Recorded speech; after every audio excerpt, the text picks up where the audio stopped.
जिजांवर प्रेम करणारे सर्व कार्यकर्ते महिला यांना सगळ्यांना जय भीम। मी दोन गोष्टी सांगेल कारण वेळ नाही। बरेचसे लोक सोशल मीडियावरती रील मधून युट्यूबच्या चॅनलवरून फेसबुकवरून मला बघतात, माझे व्हिडिओज बघतात आणि मी आज जे काही इथं स्टेजवर बोलते याचं श्रेय जिजांना आहे।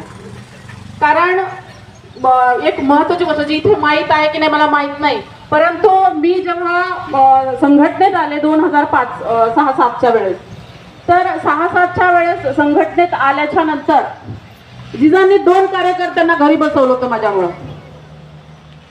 त्या कार्यकर्त्यांचं असं म्हणणं होतं की जिजा तिला कशाला घ्यायचं, ती त्याची कार्यकर्ती आहे। आता पोटभरे साहेब गेले ना, तर जिजांना सांगितलं होतं की ते सत्यमहासंदर्भात पोटभरे साहेबाची कार्यकर्ती, तिला कशाला घ्यायचं। जिजा मला आरोग्य द्याय हो, ती सुद्धा खालच्या ह्याच्यातली आहे, आपल्याकडे आली, ती कुठे काम करत होती ते करू द्या, पण ती आता आपल्यात आलेली आहे आणि तिला संधी देणं गरजेचं आहे। आणि तुम्ही जर एखाद्या महिलेला अशा पद्धतीने जर तुम्ही विचार करत असाल तर तुम्ही काही कामाचे नाही। तुमच्यासारखे मी 100 कार्यकर्ते घरी बसवीन, पण तिला संधी देणं गरजेचं आहे। कारण आतली बात मी सांगते, मी आंधवणी महार आहे, मी आंधवणी महार आहे। हे मला इथं आल्याच्या नंतरच जिजांकडून कळलं, जिजांच्या इथं आल्याच्या नंतरच मला त्याचा अभ्यास झाला। मला अगोदर माहितच नव्हतं, मी महार होते, मला एवढंच माहित होतं, पण नंतर कळलं की माझ्या महारामध्ये सुद्धा खालच्यावरच आहे, तर मी खालची महार आहे। आज त्याच्यात विलय भेदभाव आहे, तसा सगळीकडेच आहे रोटी बेटी व्यवहारातला भेदभाव, तर त्याच्यातल्या भेदभावातली मी महार होते। आणि त्याच्यामुळे जिजांना असं वाटायचं की सत्यभामाला संधी दिली तर सत्यभामा आंधवणी महारासाठी तरी काम करीन, आणि म्हणून मला संधी दिली।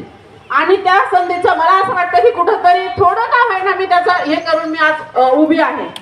तुम्हाला सांगते, महाराष्ट्रामध्ये माझ्यासारख्या शिकलेल्या प्रत्येक जातीतल्या खूप साऱ्या महिला ज्यांना बोलण्याची सुद्धा संधी मिळत नाही, घरामध्ये त्यांच्या हक्कावर बोलता येत नाही, FIR म्हणजे काय माहित नाही, तक्रार कुठे द्यायची माहित नाही, ठाणे अंमलदार कोण, DYSP कोण, PSI SP हे जे काही वेगवेगळे कायदे तयार झालेले हे सुद्धा बायांना माहित नसते। PhD झालेल्या बाया सुद्धा।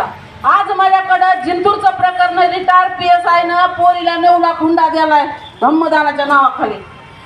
एकीकडे कन्यादान आणि एकीकडे धम्मदान, हुंड्याची पद्धत कशी रुळली। PSI ची पोरगी, रिटायर PSI, त्या पोरीला माहित नाही की मी काय करावं, आता माझी केस दाखल झाली, तो नवरा सस्पेंड झालाय, पण कोर्टातच हजर होत नाही। म्हणलं बाई, वडील रिटायर झालेले PSI, तुम्ही त्यांना विचारा, म्हणले कधी सांगितलंच नाही हो। जिजांनी आम्हाला ट्रेनिंग दिलेले कार्यकर्ते जिजांनी तयार केलेले आहेत महाराष्ट्रात। आमच्या सारख्या ज्या महिला आहेत किंवा जे काही कार्यकर्ते यांना उभं करण्याचं काम